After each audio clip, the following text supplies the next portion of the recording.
And nothing says performance like Camaro.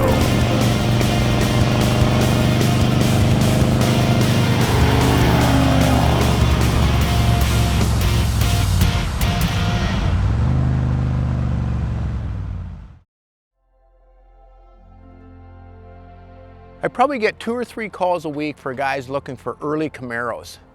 I ask them, what do you want? 67, 68, 69, and 9 out of 10 times they ask for a 69. And here's the irony. I mean, obviously the Z28 came out in 67. They only built 602 in 67, but it was a big success. 68, very similar looking, you know, the lights were a little different, but basically the same looking car, same wheel wells, same stance and everything. They built 7,199. Obviously the car is starting to be a really big hit, but in 69, GM just hit it out of the park.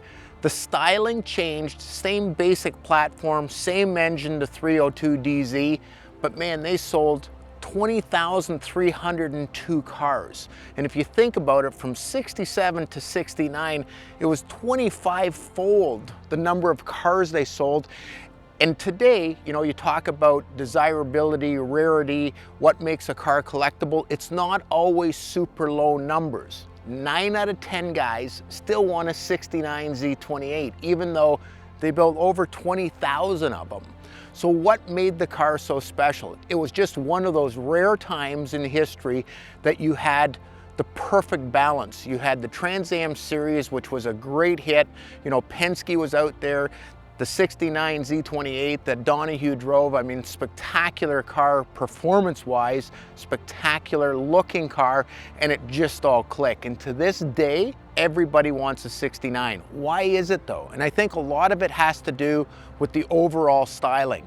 You know, the way the wheel wells went and they flowed back, you know, the lines down the side, and then you had rare options. And if you were gonna order a 69 Z28, it would almost be this exact car. The Hugger orange, the black stripes, the cowl hood, the fiberglass hood because we got a cross ram underneath, the RS with the hideaway lights. I mean, such a good looking package on it.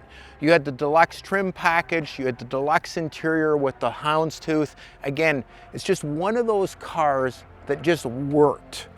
The wheels, you had the Firestones on the car, which not only made the car work pretty good, but it just popped. The rear spoiler was something that most guys wanted on these cars.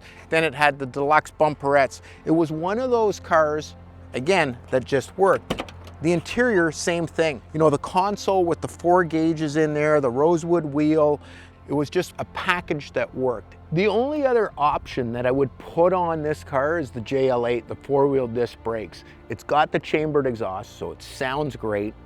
It's got the cross ram on it, which, you know, works really good at high RPM, maybe not so much for city driving. 4-wheel disc brakes would help a little bit with the stopping, even though it did have the front disc brakes. Obviously the 4-wheel disc would work a little bit better, but all in all, it's almost exactly how I would order one back in the day, and it's certainly one of the most popular sort of styles that we're looking for today. So Gary's gonna take it for a rip, see what he thinks about the car, and I forewarned him. I said, remember, put yourself back into 1969, not with a giant horsepower car. They were 290 horsepower.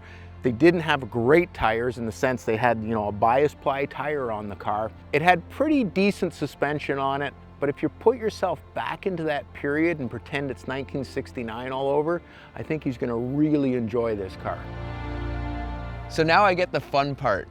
I get to drive this car. And this car right here, the way it's sitting, has to be one of the best looking ways you could have ordered one of these cars. You look across the hood here, you've got the induction hood, you've got the 302 badge sitting there, the Z28 engine, you've got the RS package, the hideaway headlights, just a tough looking car. This 69 Camaro in my mind is really just the pinnacle of that era. The pony car wars are in full swing. The Trans Am series, every manufacturer is involved. Camaro won the Trans Am series in 68 and 69. Leading to a whole ton of hype for these cars. When you think about pony cars in 69, you've got to think about the 69 Camaro. All right, let's go drive this thing.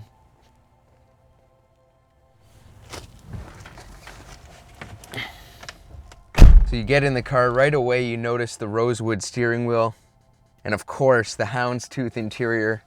Again, one of the best ways you could have ordered this car. And then this gauge cluster, kind of tough looking, fast looking cluster here. All right.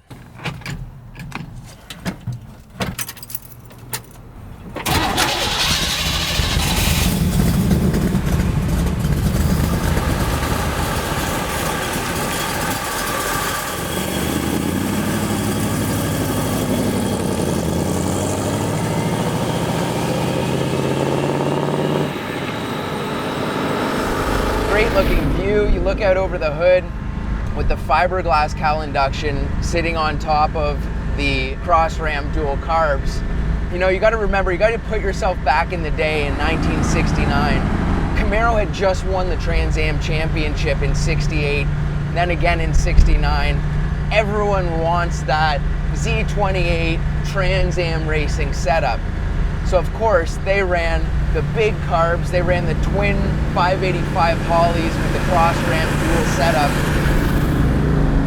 Yes, it's great to go run at Watkins Glen or Road America in this little 302 wound out, you know, for 2 hours right on the pin, full RPM. And as far as really just driving easy at all on the street, again, the car is definitely over-carbureted. This car was designed, it was happiest at full song, full RPM. The option, the cross ram dual carb, you couldn't even get it installed on the car from the factory. So when you ordered that, it actually was a trunk delivery. It came in the trunk of the car and you had to go get the dealer to install it on the car. Oh yeah. Nothing like a 4-speed Muncie. Car shifts very, very nice.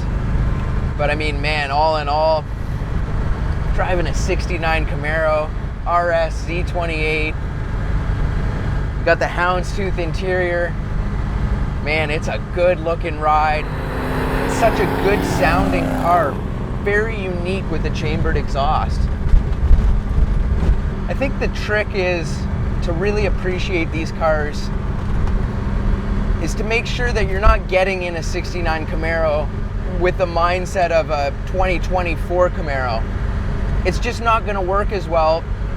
You know, it's whatever, 50 years old at this point. So you've got to put yourself in the mindset of 68, 69, 70, those years.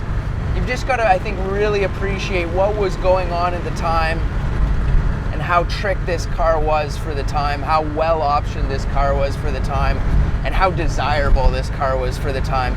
You know, driving around in a hugger orange car, you were gonna turn some heads. Guess that doesn't change. Today, you're still gonna turn some heads.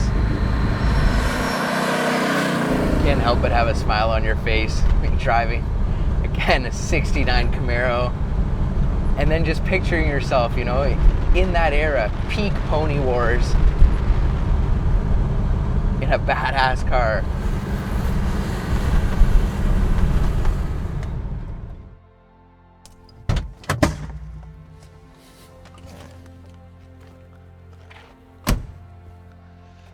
Well, that was pretty good. You know, when you're driving this car, you can't help but think about what it would have been like to own a car like this in 69, driving it in 69, driving it in 70.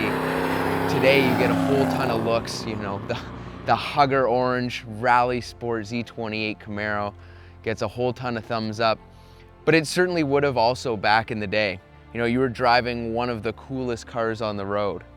So now, we've got to ask ourselves the question, do you need a car like this? No.